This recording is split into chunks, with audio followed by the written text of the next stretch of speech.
Halo, selamat pagi teman-teman. Perkenalkan, nama saya Lim Jungji. Saya dari Prodi Komunikasi.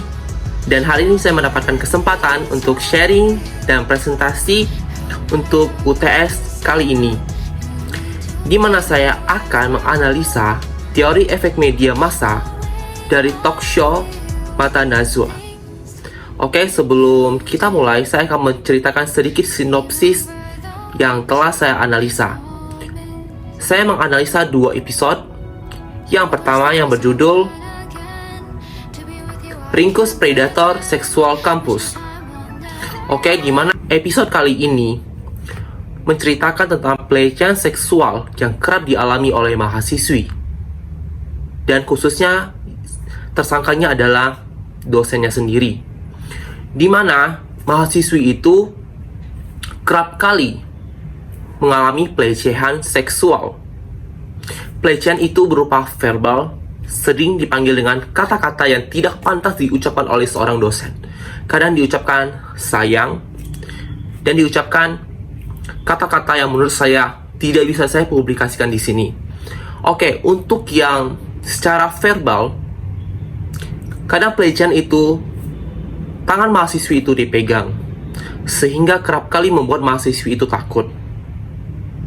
Dan yang lebih parahnya lagi, mahasiswi tersebut tidak berani speak up. Kenapa para mahasiswi itu tidak berani untuk speak up?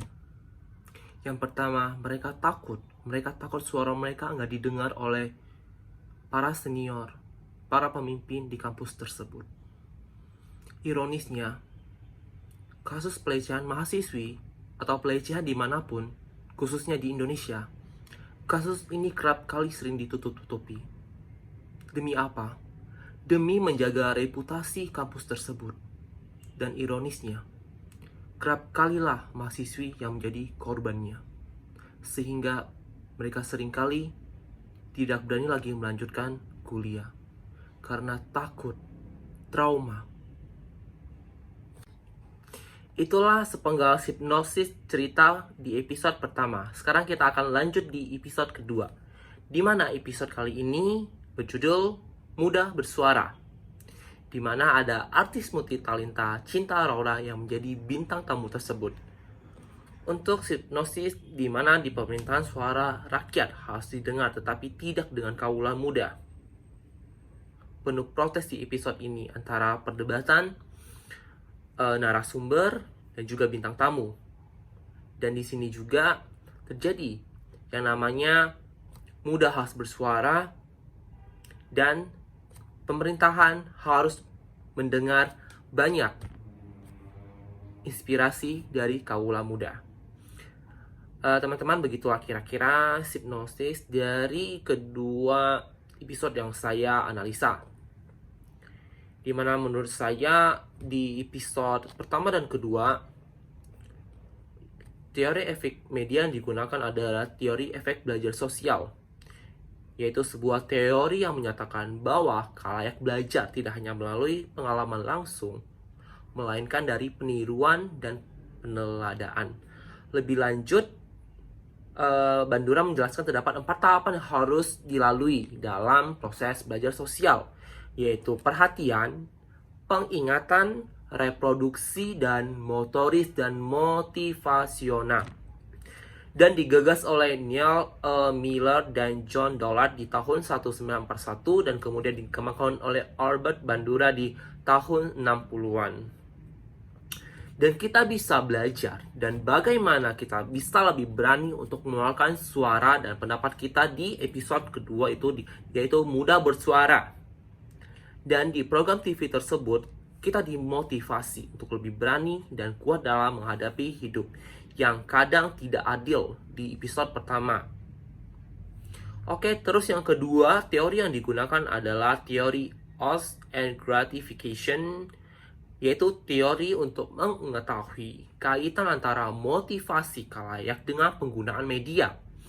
Dirumuskan oleh Elihu Katz, Zai G.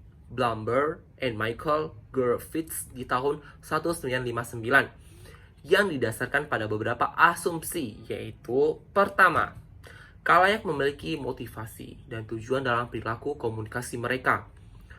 Khalayak secara aktif memilih dan menggunakan media untuk memuaskan kebutuhan keinginan mereka. Ketika memilih dan menggunakan media, khalayak dipengaruhi oleh faktor-faktor sosial dan psikologis. Media harus bersaing dengan berbagai bentuk komunikasi lainnya untuk meraih perhatian, seleksi, dan penggunaan oleh khalayak. Khalayak dapat mengartikulasikan alasan-alasan mereka menggunakan media. Dalam episode Mudah Bersuara, sangat bisa dilihat di mana teknik efeknya menggunakan media video call dalam memudahkan berkomunikasi, dan cerita-cerita dari episode pertama di mana Khalayak dibuat merasakan bagaimana mahasiswa dilecehkan dan tidak dibantu oleh pengurus kampus dan takut untuk speak up. Dan bisa dirasakan faktor sosial dan psikologis yang dominan. Oke teman-teman, jadi dari kedua episode yang saya analisa, mungkin ada beberapa pesan moral yang mungkin bisa kita belajar sama-sama.